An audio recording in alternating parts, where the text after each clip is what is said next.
जय श्री कृष्णा, राधे राधे। आज बैसाख महात्म्य का दूसरा अध्याय प्रारंभ करते हैं। नारद जी बोले, हे राजन, बैसाख के समान कोई महीना नहीं है, समयुग के समान दूसरा युग नहीं है, वेद के समान शास्त्र नहीं, गंगा जी जैसा कोई तीर्थ नहीं, जलदान के समान दूसरा दान नहीं और भार्या के समान दूसरा सुख नहीं, खेती जैसा कोई धन नहीं है और जीवन के समान कोई लाभ नहीं है, उपवास जैसा दूसरा तप नहीं, दान जैसा सुख और दया के समान दूसरा धर्म तथा नेत्रों के समान कोई ज्योति नहीं है, भोजन के समान कोई तृप्ति, खेती के समान कोई व्यापार, धर्म के समान कोई हितकारी मित्र नहीं और सत्य के समान कोई यश नहीं है, आरोग्य के समान कोई हर्ष, केशव के समान कोई रक्षक, माधव के तुल्य संसार में कोई पवित्र नहीं है। ऐसा परमोत्तम वैसाख मास शेषशाही भगवान को सदा प्यारा है। भगवान के प्यारे इस महीने को जो लोग बिना व्रत के व्यतीत किए रहते हैं, वह धर्महीन होकर शीघ्र ही पशु योनि पाते हैं। उनका कुआं, बावड़ी बनवाना, बगीचा लगवाना आदि सभी धर्म वृथा हैं, उनका कुछ फल नहीं होता। जो मनुष्य बैसाख मास में नियम पूर्वक भोजनादि करते हैं, वे विष्णु भगवान की सायुज्य मुक्ति को अवश्य प्राप्त होते हैं, इसमें संदेह नहीं। संसार में अनेक प्रकार के दान और व्रत हैं, परंतु उनके करने से शरीर को अत्यंत परिश्रम होता है, उनसे संसार में बार बार जन्म लेना पड़ता है। परंतु बैसाख मास में केवल स्नान कर लेने से ही प्राणी आवागमन से छूट जाता है। सब दान करने से जो पुण्य होता है, संपूर्ण तीर्थों में स्नान करने से जो फल मिलता है, वह सब बैसाख में केवल जल दान करने से ही मिल जाता है। जिसमें जल दान करने की सामर्थ्य ना हो, वे ऐश्वर्य की इच्छा करने वाले दूसरों से कहकर जलदान करावें। यह कर्म भी सब दानों से अधिक है। तराजू के पलड़े में सब प्रकार के दान और दूसरे जलदान रखकर तोलें तो जलदान ही भारी निकलेगा। जो यात्रियों के लिए प्याऊ लगाकर जलदान करता है, वह अपने करोड़ों कुल का उद्धार कर विष्णु लोक को जाता है।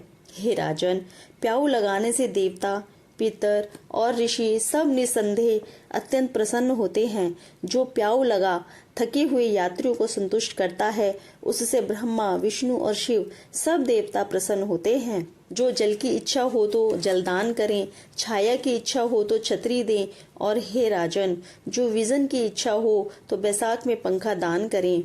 जितने दान बताए हैं, उनमें जल दान, छत्र दान और पंखा दान सबसे उत्तम है। इन्हीं का दान वैसाख में अवश्य करना चाहिए। जो वैशाख के महीने में कुटुंबी ब्राह्मण को जल से भरा घड़ा नहीं देता, वह चातक की योनि पाता है। जो प्यासे महात्मा को शीतल जल पिलाता है, उसे हे राजेंद्र 100 राजसूय यज्ञ करने का फल मिलता है। जो धूप, परिश्रम और पसीना से व्याकुल ब्राह्मण को पंखा से हवा करता है, वह सब पापों से रहित हो गरुड़ के समान हो जाता है। जो मनुष्य बैसाख में ब्राह्मण को पंखा नहीं देता, वह अनेक प्रकार के वात रोगों से पीड़ित हो नरक को भोगता है। जो थके ब्राह्मण की वस्त्र से हवा करता है, वह सब पापों से छूट विष्णु भगवान की सायुज्य पाता है। जो शुद्ध मन से ताड़ का पंखा दान करते हैं, वे सब पापों से छूट विष्णु लोक को जाते हैं।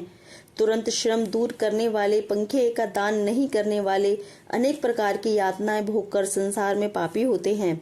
हे राजेंद्र, आध्यात्मिक दुख की शांति के निमित्त बैसाख मास में छतरी दान करना उचित है। जो मनुष्य विष्णु भगवान के प्यारे इस बैसाख मास में छतरी दान नहीं करते, उनको कहीं छाया नहीं मिलती और वे महाक्रूर पिशाच बन पृथ्वी पर घूमते हैं। बैसाख में जो खड़ाऊ दान करते हैं, वे यमदूतों का तिरस्कार कर विष्णु लोक को जाते हैं। जो वैसाख मास में जूता दान करते हैं, उन्हें नरक की यातना नहीं भोगनी पड़ती, न उसे संसार के दुख सताते हैं। ब्राह्मण के याचना करने पर खड़ाऊ दान करने वाला पृथ्वी पर करोड़ जन्म तक राजा होता है। जो मार्ग में श्रम को दूर करने के लिए स्थान बनवाता है, उनका फल वर्णन करने में ब्राह्मण भी असमर्थ हैं। दोपहर को जो कोई अतिथि का या ब्राह्मण मिले, उसको भोजन कराने का फल ब्रह्मा जी भी वर्णन नहीं कर सकते हैं। हे राजन, अन्नदान मनुष्य को तत्काल तृप्ति करने वाला है। संसार में अन्नदान के समान कोई दान नहीं है। जो मनुष्य मार्ग से थके हुए ब्राह्मण को आसरा देता है, उसके पुण्य करने की ब्रह्मा में भी सामर्थ्य नहीं है। भूखे मनुष्य को स्त्री, पुत्र घर, वस्त्र, अलंकार, आभूषण कुछ भी अच्छे नहीं लगते हैं। पेट भरने पर ही सब अच्छे लगते हैं। इसलिए अन्नदान के समान ना कुछ हुआ ना आगे होगा। जो बैसाख में थके हुए ब्राह्मण को अन्नदान नहीं देता, वह पिशाच बनकर पृथ्वी पर अपना ही मांस खाता फिरता है। इसलिए ब्राह्मण को यथाशक्ति अन्न अवश्य दान करना चाहिए। हे राजन, अन्नदाता माता पिता को भी भुला देती है। वह दानी ही को अपना सर्वस्व समझने लगता है। इससे त्रिलोकी में सब अन्न की ही प्रशंसा करते हैं।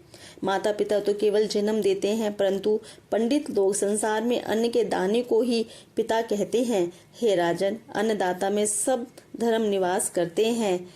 इस प्रकार से बैसाख महात्म्य का दूसरा अध्याय समाप्त होता है। जय श्री कृष्णा। राधे राधे।